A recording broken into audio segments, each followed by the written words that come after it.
전 세계 도박사들의 배당 차이 10배, 상대 전적 16승 36패의 절대적인 열세, 거의 30계단이나 더 낮은 세계 순위까지 한국이 중국을 상대로 2연승을 거둘 거라는 건 상식적으로 불가능에 가까운 일이었습니다. 그러나 놀랍게도 우리 한국 농구 대표팀은 모두가 믿지 않았던 그 1%의 가능성을 믿었고, 그 결과 12년 만에 중국을 상대로 2경기 연속 완승을 거두는 쾌거를 이룩했는데요.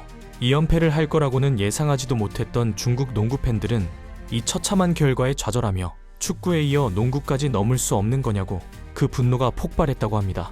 그 자세한 소식을 진심TV가 전해드리겠습니다. 우리 한국 남자 농구 대표팀은 2027 피바 농구 월드컵 아시아 예선의 첫 관문에서 아시아의 거대한 산맥인 중국을 만나게 됐습니다. 경기 전 한국의 상황은 한마디로 최악이었는데요. 기존의 대표팀을 지휘하던 안준호 감독이 지휘봉을 내려놓은 뒤 후임 감독을 정하지 못한 채 한국 프로리그 KBL에서 활약 중인 전희철 서울 SK 감독이 임시로 감독을 맡은 겁니다. 승리 플랜을 세우고 경기를 이끌어가야 할 사령탑부터 흔들리고 있는 상황이었죠. 설상가상으로 한국 농구 국가대표팀은 소집 후 손발을 맞출 시간이 사흘밖에 없어서 제대로 연습조차 하기 힘든 여건이었습니다. 여기에 주요 포워드 자원인 송교창과 최준용이 훈련 도중에 부상으로 낙마하고 여준석과 유기상 같은 차세대 에이스들까지 빠져 엄청난 전력의 누수까지 겪게 됐습니다. 그야말로 위기의 연속이었는데요. 반면 피바 랭킹 27위의 중국은 한국보다 29계단이나 높은 순위를 자랑하면서 2m 이상의 장신 선수들까지 즐비했습니다. 특히 지난 8월 아시아컵 8강전에서 한국을 물리친 후진추가 건재했고, 여기에 NBA 출신의 중국 최고 센터 저우치까지 합류하면서 더욱 강력해진 전력을 뽐내고 있었죠.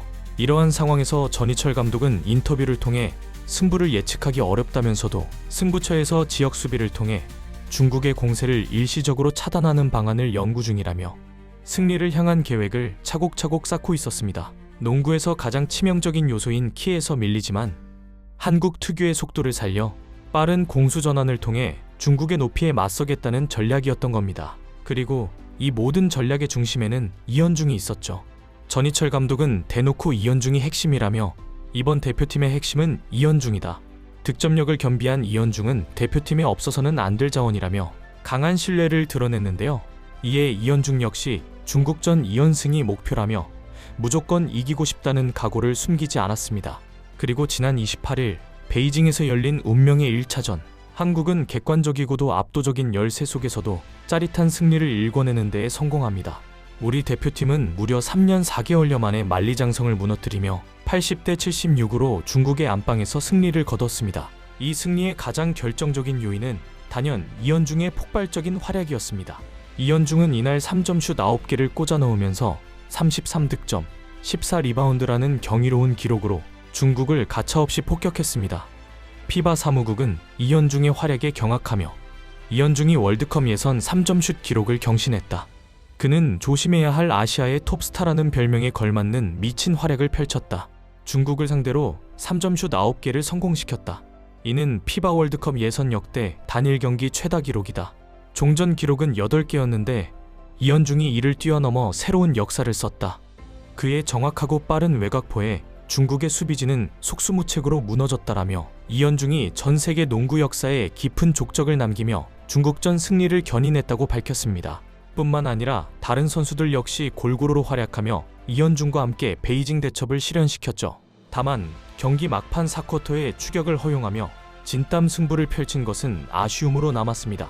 경기의 MVP였던 에이스 이현중은 경기 후에 4쿼터에 나와선 안 될 범실이 많았다. 안일했던 것 같다. 조금 더 준비해서 2차전까지 이겨야 진짜 서력이라 할 수 있을 것 같다라며 방심하지 않고 2차전에 더 완벽한 승리를 팬들에게 선물하겠다는 의지를 보였는데요. 원정에서 기적을 쓴 한국 대표팀은 12월 1일 한국 원주에서 펼쳐진 2차전에서 더욱 압도적인 경기력으로 2연승을 거뒀습니다. 결과는 90대 76로 1차전 때보다 더 큰 점수차로 더 완벽한 14점 차 대승을 거둔 겁니다. 이 승리로 한국은 12년 만에 중국을 상대로 2연승이라는 역사적인 쾌거를 달성했습니다. 1차전 때는 이현중이 에이스 역할을 했다면 2차전에서는 이정현이 맹활약을 하며 두 선수가 쌍끌이를 하는 모습이었는데요. 이정현은 경기 초반부터 외곽포를 폭발시키면서 일찌감치 한국의 리드를 이끌었습니다. 이정현의 연속 3점 슛과 하윤기의 골 및 득점에 힘입어 한국은 1쿼터를 28대 13으로 크게 앞서며 2배의 점수 차이를 내는 더블 스코어를 기록했죠. 한국은 전반에만 3점 슛 10개 중 7개를 성공시켜 놀라운 집중력을 과시했습니다. 같은 시간 동안 중국은 3점 슛을 12개나 시도했지만 단 하나밖에 넣지 못하는 극심한 난조를 겪으며 서서히 무너져가고 있었습니다. 결국 전반 종료 때 스코어는 52대 29. 한국이 무려 23점의 리드를 가져가면서 지난 1차전보다 더욱 압도적인 퍼포먼스로 한국 팬들에게 크나큰 기쁨을 줬습니다. 그리고 후반에도 이 기세는 꺾이지 않았습니다. 1차전의 주인공이었던 이현중이 3쿼터에 부활해 순식간에 11점을 몰아치며 찬물을 끼얹었고 한때 점수차가 32점까지 벌어질 정도로 일방적인 경기가 펼쳐지기도 했습니다. 결국 승기는 확실하게 한국으로 기울었고 홈에서의 압도적인 경기력을 바탕으로 한국은 중국을 상대로 14점 차 대승을 거뒀죠. 이 14점 차 승리는 중국을 상대로 승리한 경기에서 두 번째로 많은 점수 차였다고 합니다. 종전 2위 기록이 무려 28년 전인 1997년에 아시아 선수권 준결승전에서 나왔는데 공교롭게도 당시 대회의 MVP가 바로 대표팀의 임시감독인 전희철이었죠. 선수로서 중국을 격파했던 전희철 감독이 되어서도 다시 한번 중국을 무너뜨린 역사적인 순간이었던 겁니다. 오늘 승리의 1등 공신인 이정현은 3점 슛 6개를 포함해 24점을 기록했고 이현중도 20점을 올리며 한국산 쌍포의 위력을 유감없이 과시하는 모습이었습니다. 여기에 하윤기 17점, 이원석 10점 등 우리나라 선수들의 고른 활약이 돋보였습니다.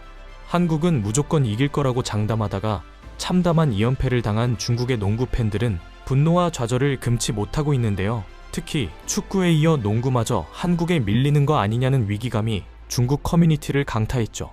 중국 거스창 감독은 1차전 패배 후 홈에서 졌다는 게 아쉽다. 3일 뒤에 우리는 한국과 다시 경기하는데 똑같은 경기는 두 번 다시 없을 것이다 라고 말하며 강력하게 서륙의 의지를 드러낸 바 있습니다.